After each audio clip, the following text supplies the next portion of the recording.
किसी नगर में एक सेठ रहता था। बहुत ही सज्जन पुरुष था। उसकी निगाह में छोटे बड़े या अमीर गरीब का कोई भेदभाव नहीं था। मगर सेठानी बहुत ही चतुर और चालाक थी। सेठ जी के 3 बेटे थे। दोनों बेटों की शादी सेठानी ने अपनी मर्जी से की थी। तीसरे छोटे बेटे की शादी सेठ जी ने अपने मित्र की पुत्री से की थी। सेठानी को छोटी बहू फूटी आंख नहीं सुहाती थी। माँ जी, आज शाम के खाने में क्या बनाना है? बना ले तुझे जो बनाना है। वैसे भी तू कौन सा अच्छा खाना बनाती है? पूछती तो ऐसे है जैसे 56 भोग बनाना जानती हो। बहू यह सब सुनकर वहां से चली जाती है। तुम बहू से ठीक से बात क्यों नहीं करती? जब देखो तो उस पर चिल्लाती रहती हो। छोटी बहू सास की बातों का बिल्कुल भी बुरा नहीं मानती थी और ना ही कभी पलटकर जवाब देती थी।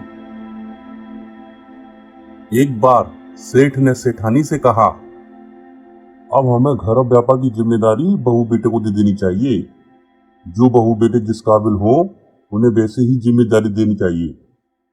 घर की तिजोरी की चाबी बड़ी बहू को सौंप देनी चाहिए और व्यापार मझले बहू बेटे संभाल लेंगे। रही बात छोटी बहू की, तो वह घर का चौका बर्तन ही कर सकती है। आदमी की सफलता या असफलता उसकी पत्नी पर निर्भर होती है। पत्नी की सलाह से ही आदमी काम करता है।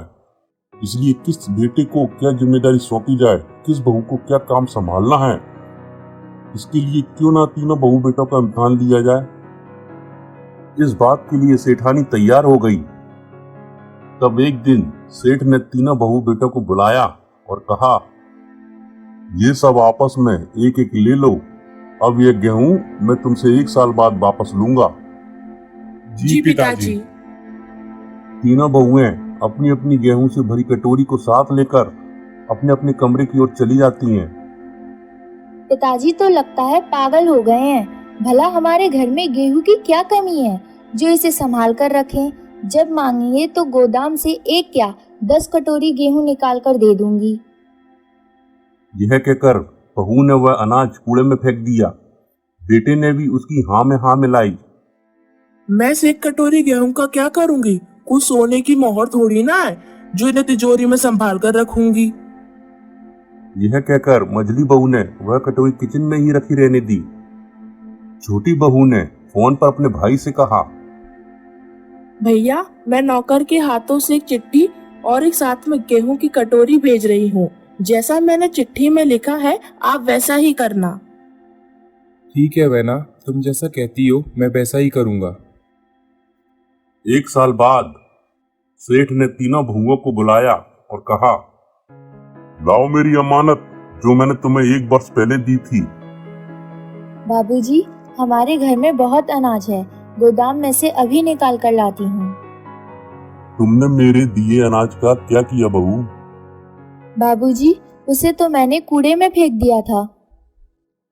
अब सेठ ने अपनी मझली बहू की ओर देखा और उससे पूछा, बहू तुम बताओ, मेरे द्वारा दिए गए 1 कटोरी गेहूं कहाँ है? पिताजी, वह कटोरी तो जैसी की तैसी रसोई घर में रखी है, अभी लाती हूँ। और मझली बहू उस कटोरी को ज्यों की त्यों ससुर के पास लाकर रख देती है। सेठ जी ने दोनों लोगों की तरफ देखा और कहा, बहुत बढ़िया, ये बहुत बढ़िया किया। अब सेठ जी ने छोटी बहू की ओर देखा और पूछा, छोटी बहू तुमने मेरी दी हुई अमानत का क्या किया? पिताजी, उस 1 कटोरी गेहूं को लाने के लिए आपको मेरे पीहर में 4 बैलगाड़ियां भेजनी होंगी। बैलगाड़ियां? वह क्यों बहू?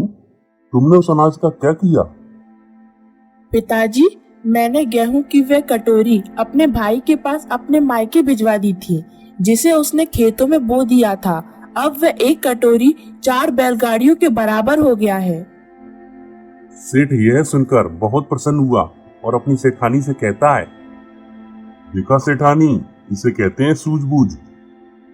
सेठ जी तीनों बहुओं और तीनों बेटों से कहते हैं, यह तुम्हारा इम्तिहान था उस 1 कटोरी भर गेहूं का।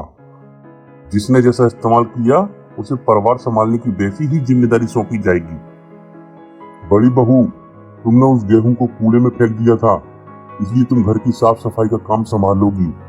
और मजली बहू, तुमने उसे खराब नहीं होने दिया, उसे रसोई में इस्तेमाल किया, इसलिए आज से तुम घर की रसोई का काम संभालोगी। और छोटी बहू तुमने उस एक कटोरी भर गेहूं को बढ़ाया, इसलिए तुम अपने पति के साथ मिलकर व्यापार संभालोगी। तभी सेठानी कहती है, ठीक है जी, जो जिस काबिल हो उसे वही काम सौंपना चाहिए। आज आपने मेरी आंखें खोल दी। सचमुच अमीर तो वही है जिसके पास बुद्धि है।